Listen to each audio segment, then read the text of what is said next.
A day after the election, the Prime Minister addressed the foreign media at her residence. She denied that there was a crisis in the country. The way forward, she told me, is now in the hands of the opposition.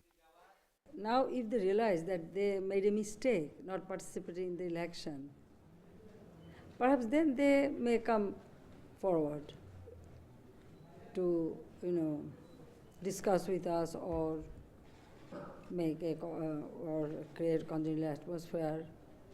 But they have to leave all these terrorist activities behind.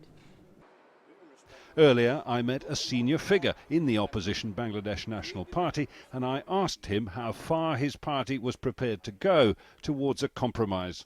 We are not yet in a position to spell out what exactly can be an acceptable solution, except to say that the election time government has to be acceptable to all sides and that can guarantee a level playing field. The Electoral Commission says voter turnout was higher than expected. The ruling party hails that as a measure of success. The opposition says the count was rigged. Most aspects of Sunday's election in Bangladesh are in dispute.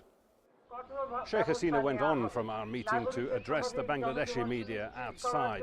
Despite her insistence that the country is once again in the hands of strong government, there still seems to be a sense of crisis. She accuses the opposition of terrorism for orchestrating violence over the election. They, in turn, have their own very long list of demands. There seems to be little room for compromise. While the parties have argued the country has suffered debilitating national strikes and street violence. These opposition protests were filmed on Monday. In Dhaka's central hospital, these men, surrounded by their families, are among thousands of civilians caught up in violence over recent months. This man told me his wife is in intensive care. So many people affected by them, but I am quite... I can't say anything. She was on her way to work when men with petrol bombs attacked.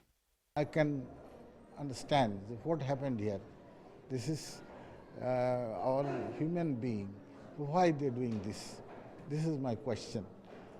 Why they're doing this? There are few besides the Prime Minister who believe there's no crisis in Bangladesh. Assuming there is, only the country's leaders can solve it if they're willing to try. Jonah, Al Jazeera, Dhaka, Bangladesh.